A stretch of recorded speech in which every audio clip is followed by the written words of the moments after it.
안녕하십니까. 트래블 데일리 7월 며칠입니까? 8일자 목요일자 순서로 또 찾아왔습니다. 자, 오늘 헤드라인 소개해드리고 그 다음에 이제 그 중에서 주요 뉴스 전해드릴 텐데, 날씨가 서울 지역은 그 비구름이 저 남쪽에 있어서 올라오고 있는 모양이에요. 그래서 날씨가 그냥 후텁지근합니다. 후텁지근해. 예.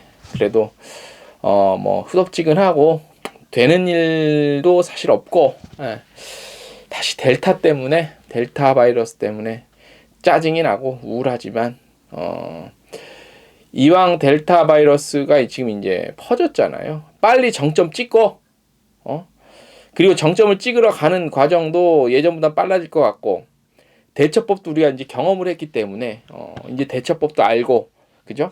그래서 이왕 델타 바이러스 지금 뭐 1000명 넘었다고 그러는데 빨리 이제 정점인 것 같고요. 찍고 빨리 없어졌으면 좋겠어요. 그래서 지금 뭐 또 델타로 인해서 하반기 뭐 우리 다시 업계가 우울하다 이런 얘기보다는 빨리 정점 찍고, 우리 어떤 댓글, 우리 저희 구독자분께서 댓글 주셨는데, 빨리 정점 찍고 빨리 또 정상적으로 가는 걸로 빨리 좀 갔으면 좋겠어요. 그걸 저는 한 7, 8월 겪으면서 가능하지 않을까, 그런 좀 희망의 메시지를 좀 전달해 봅니다. 이 델타 바이러스도 그렇고 국내 1000명 이상 찍으니까 바로 업계 그냥 반응이 바로 그냥 이게 오더라고요. 벌써 어제 오늘 그 관련한 그 보도자료 같은 게 들어오는 게 그냥 갑자기 또 뚝 떨어져 버렸어요. 그런 걸로 또 체감이 되거든요. 아무튼 분위기가 그렇고, 자, 7월 8일자 헤드라인부터 소개해 드릴게요. 헨리 여권지수 알죠? 우리나라가 3위, 글로벌 3위. 요거 아무리 높아도 현재 갈 수 없기는 마찬가지죠. 요 관련한 내용 전해 드릴 거고. 백신 영향으로 인해서 여행 중에 식사 방법까지 이렇게 바뀌고 저렇게 바뀐다. 요 내용 전해드리고, 또 우리나라에서도 태국 여행 관심 많죠. 사무이 여기 격리 면제 프로그램 시행된다는 내용 자세히 전해드릴게요. 태국은 특히 관심이 많더라고요. 자, 두바이에서 썸머 서프라이즈 축제가 열립니다. 9월 4일까지 도시 전역에서 대대적으로 열리는데, 평상시 같으면 많은 분들 가실 텐데 지금은 조금 상황이 그렇죠, 그죠?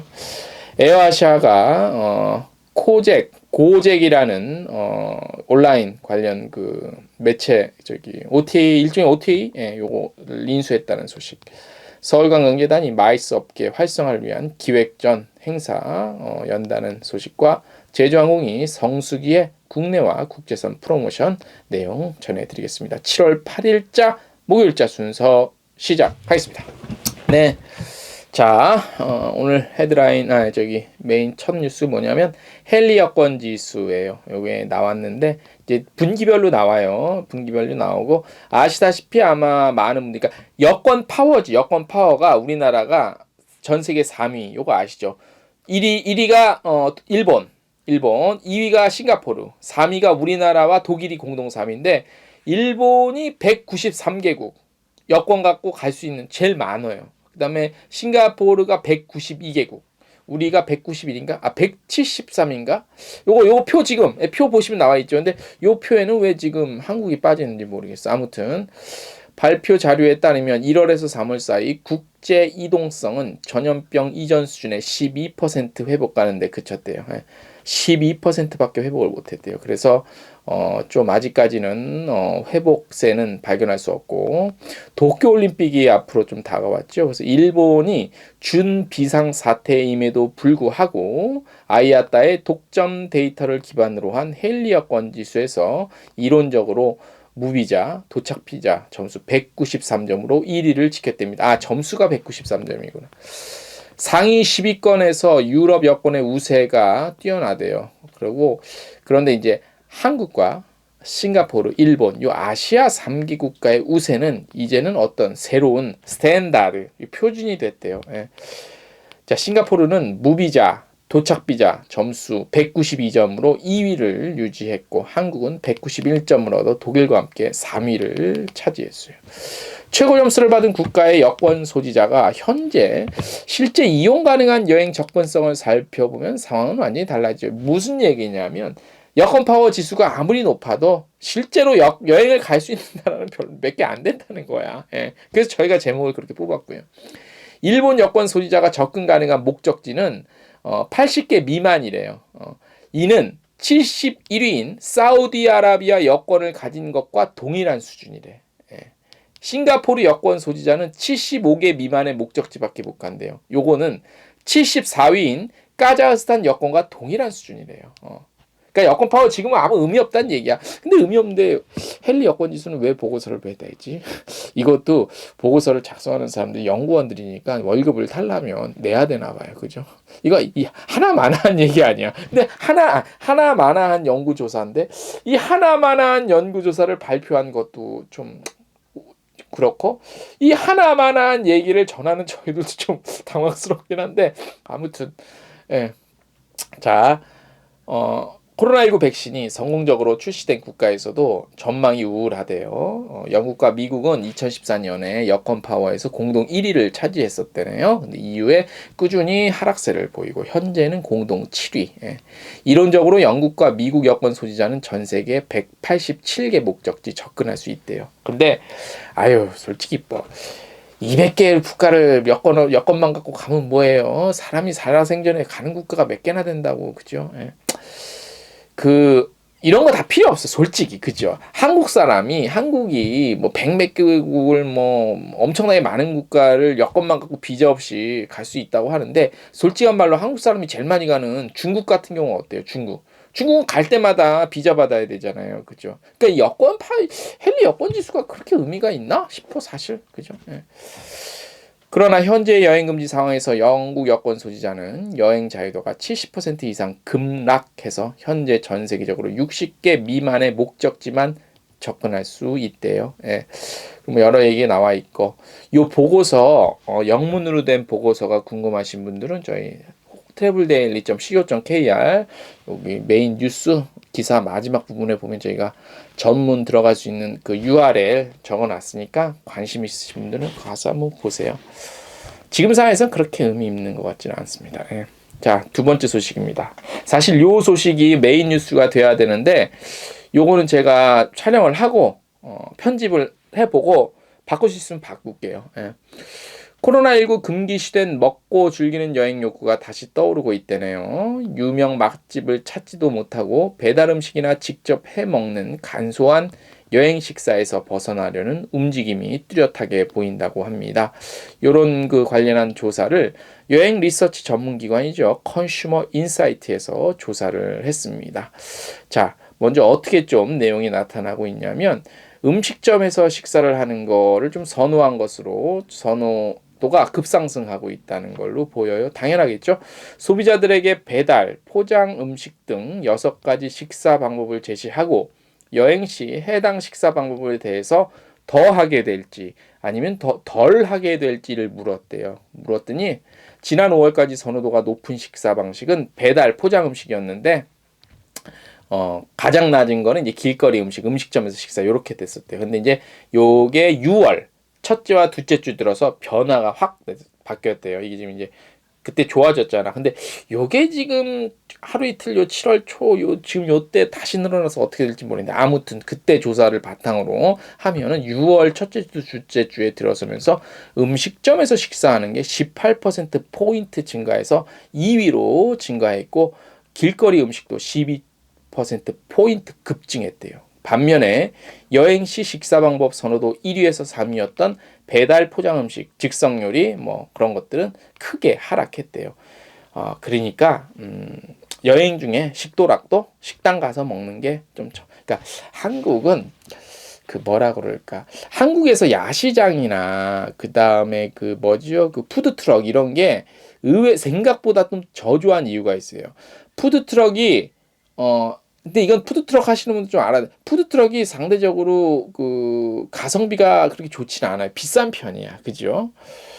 근데 한국 사람은 어쨌든 어쨌든 한국 사람은 길거리에서 서서 뭔가를 막 먹는 문화에는 별로 그렇게 좋아하지 않아. 예를 들어서 가족 나들이를 가도 애들이 있잖아. 그런 애들도 어쩔 수 없이 이렇게 좀 낭만을 즐긴다는 차원에서 한두 번 이렇게 길거리에 앉아갖고 먹는 건 괜찮겠지만 그래도 많은 수의 부모나 이제 여행자들은 그래도 식당에서 갖춰진 식당에서 라면을 하나를 먹더라도 먹는 것을 좀 선호하죠. 그죠? 한국만의 좀 그런 특성이 좀 있어요. 자, 그다음 관광 활동과 안전성 중요도 차이를 또 조사했는데요. 즐기는 여행에 대한 관심 증가는 여행 시의 고려 사항에서도 확인할 수 있었대요. 소비자들이 국내 숙박 여행을 계획할 때 가장 중요하게 고려하는 사항, 요거는 6월 기준, 요걸 보면 관광 활동, 그러니까 볼거리, 놀거리, 할거리가 32%로 가장 높았고 다음으로 숙박과 식사 여기 중요했대요. 그러니까 여행을 하면 무엇을 보고 놀고 뭘 할 거냐가 가장 높았고 그다음에 어디서 잘 거냐 무엇을 먹을 거냐 이게 가장 중요했대요.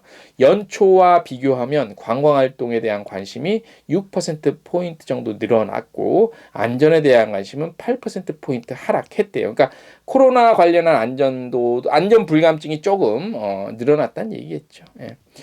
관광 활동과 안전성에 대한 고려는 상호 역진적 관계라는 특성이 있는데 여행자가 관광 활동에 민감해질 때는 안전성에 대한 고려가 줄어들고 반대로 관광 활동에 소극적이면 안전에 민감해진다고 밝혔습니다. 예. 밝힌 게 아니라 이렇게 조사 결과가 나온 겁니다. 다 또 여러 가지 긴 내용들이 있는데 요거는 이제 더 자세한 표와 이런 것들은 이제 저희 텍스트 뉴스도 참고하시면 되고 이 나가는 중에 제가 도표 보여드렸죠. 이것도 참고하시면 됩니다. 예. 자, 우리나라에서 태국 많이 가요. 태국 관련한 기사나 콘텐츠는 다른 곳보다 조회수가 월등해요. 예. 월등하기 때문에 콘텐츠 제작하시는 분들이나 기사 관련해서 쓰시는 분들도 태국 관련한 콘텐츠는 매우 좀 관심이 갖는 그런 것들이죠. 자, 지난 1일부터 푸켓에서 시행 중이죠. 샌드박스 요와 유사한 면제 프로그램, 격리 면제 프로그램이 그러니까 내용을 들어보시면 알겠지만 엄격히 따지면 격리 면제는 아니에요. 면제는 아닌데 약간 방법을 좀 달리한다는 거야. 자, 많은 분들 아시죠? 태국의 꼬사무이. 그러니까 우리나라에서 꼬사무이 하는데 엄격히 따지면 꼬사무이. 사무이라는 요게 띄어야 돼. 꼬사무이. 지역 격리 프로그램인 이른바 사무이 플러스 프로그램이 15일부터 시행이 됩니다. 프로그램은 태국 공중보건부에서 규정하고 태국관광청이 제안한 코로나19 저중위험도 국가의 관광객 대상으로 태국 정부가 인정하는 코로나 백신 파이자, 모더나, 얀센, 아스트라제네카, 시노팜, 시노백 요겁니다. 요 접종을 받은 해외 여행객들이 자가 격리 대신 지역 격리를 할 수 있게 하는 프로그램입니다. 한국도 대상국입니다. 단 대체 지역 격리 숙소와 위생 및 건강안전 관련 태국 정부가 인증한 숙소에서 머물러야 하고요. 입국 가능한 관광객 조건과 규정은 푸켓 샌드박스 프로그램과 동일하다고 합니다. 이 지역에서 14박 머무른 후에는 태국 내 다른 지역으로 이동이 가능하며 주요 내용은 다음과 같은데 시간 관계상 몇 개만 소개를 해드릴게요. 태국이 아니라 해외에서 입국할 경우 사무이 직항 항공 또는 방콕 에어웨이 항공사와 연계된 국제선 항공을 이용 꼬 사무이로 바로 들어가야 하고요. 1에서 3일차 지역 격리는 코로나 음성 결과를 받은 관광객은 숙소에서 지정한 장소에서 휴식을 취하고 서비스 이용할 수 있고요. 4일에서 7일차 제한 경로는요. 꼬사무이 지역 내의 지정된 경로 및 여행 프로그램에 따라 여행할 수 있습니다. 7일차에 숙소에서 두 번째 코로나 PCR 검사를 받아야 합니다. 8일에서 14일차 여행 완화 단계에서는요. 요 관련 프로그램 숙소에 머물러야 하고 2차 코로나 검사에서 음성 결과를 받으면 지정된 위치 확인 추적 IT 시스템을 장착하고 꼬사무이, 꼬팡안, 꼬따오 지역으로 여행이 가능합니다. 만약 관광객이 14박 미만으로 체류하는 경우에는 입국할 때와 마찬가지로 사무이에서 출발하는 국제선 직항편 또는 방콕 에어웨이 항공사에 지정된 비행기를 통해 수완나폼 공항의 국제선 직항편으로 연결해서 태국에서 출국해야 됩니다. 예. 코사무이를 운항할 수 있는 유일한 태국 국내 항공사인 방콕 에어웨이는 7월 15일부터 방콕과 코사무이 출도착 편도 항공편을 매일 6차례 운항할 예정이고요.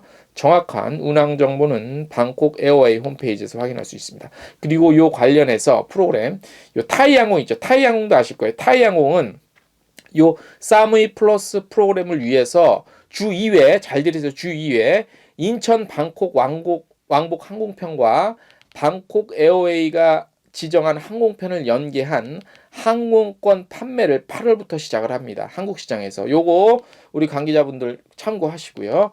사무이 플러스 프로그램에 관련한 자세한 내용 태국관광청 서울사무소 홈페이지에서 확인하실 수 있습니다. 예. 자, 제가 천천히 읽어드렸어요. 읽어드렸으니까 코사무이가 우리 또 한국 사람들 꽤 많이 갔었거든. 그래서 관심들이 좀 많을 것 같아. 그죠? 요거를 메인 뉴스로 뽑을까? 예, 요거를 메인으로 바꿔. 고민 좀 해볼게요. 자, 에어아시아 그룹이 있죠. 여기서 디지털 사업부에서 뭐죠?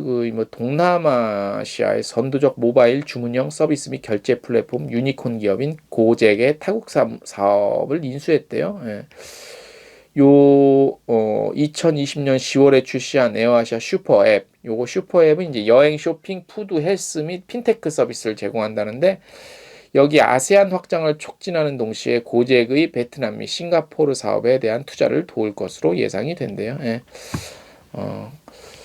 많이 우리 한국의 여행 관련 시장에는 그렇게 많이 관련된 내용 같지는 않아서 이 정도로만 소개를 할게요.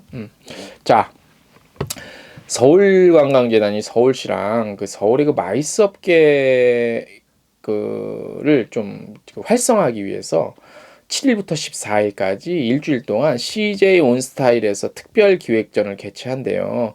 이 기획전이 뭐냐면 웹 기획전인데 이른바 크크크 기획전이래요. 요거에서 이제 웃음과 즐거움이 넘치는 기획전이란 의미를 갖기 위해서 나타내기 위해서 크크크 요거 웹 기획전을 보였는데 여기 보니까 이제 그 서울 유니크 베뉴, 그다음에 호텔, 엔터테인먼트 등 다양한 마이스 상품을 홍보하고 소비 촉진을 통해 서울 마이스 업계를 활성화하기 위한 목적으로 기획이 됐대요. 그래서 보면은 뭐 이제 그 판매 상품이 시원한 여름 요트 체험 상품, 그다음에 환상적인 시티뷰와 즐기는 호캉스, 로맨틱한 한강 데이트 명소, 인생샷을 건질 수 있는 서울 이색 체험 상품까지 최대 50% 할인 기획, 이렇게 쇼핑 혜택들이 있대요. 그리고 7월 9일부터 7월 9일 20시, 그러니까 8시에는 개그맨 커플 유튜브 뭐 이렇게 커플이 있대요. 요 커플이 있는데 요거 뭐 아무튼 해서 뭐 같이 뭐 라이브 방송 선보인다는데 크크크 웹 기획전인데 그냥 뭐 즐거움을 주기 위해서 크크크라고 했는데 뭐 그 조금 개인적으로는 좀 그래요. 아무리 즐거움을 주기 위한 기획 이외를 그 이름이라도 크크크라고 굳이 할 필요가 있었나? 글쎄 이런 것들이 얼마 전에 어떤 국내 매체에서 기사 제목에 크크크를 넣었잖아요. 그것 때문에 이제 수준에 대한 평가를 많이 받았는데 사실 그거는 이제 단어도 아니죠. 예? 단어도 아니고 그냥 그 초성? 그러니까 그러니까 한글 뭐죠? 자음의 하나잖아. 자음. 그죠?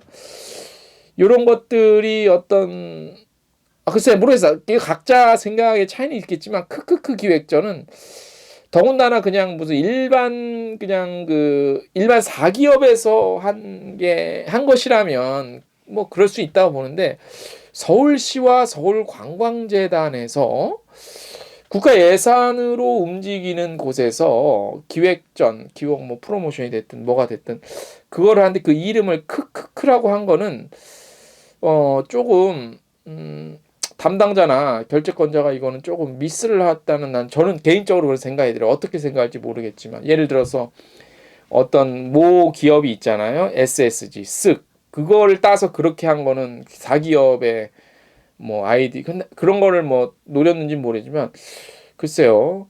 뭐 제가 너무 좀 보수적인 생각을 갖고 있나요? 그건 잘 모르겠습니다만 아무튼 그래도 그런 것들은 조금 한번 더 멋지고 확 닿는 이름도 있을 텐데 그런 이름 짓는 거에서 조금 아쉬움이 저는 좀 개인적으로 있습니다. 예. 각자 생각이 좀 다를 수 있으니까 제가 보수적이라 그런지 모르겠지만 예. 자 오늘 준비한 소식은 대략 여기까지고요. 자 7월 8일 목요일자 내일 목요일입니다. 목요일날 저희 저녁 8시에 유튜브 여행중개소 채널 통해서 라이브 진행하고 있습니다. 내일도 여러분들한테 되도록 그러니까 어쨌든 좋은 내용이 전달될 수 있도록 준비하고 있으니까요. 7월 8일 저녁 8시 유튜브 여행중개소 채널에서 저희 라이브 방송 함께 해 주시기 바랍니다. 오늘 준비한 소식은 여기까지입니다. 안녕.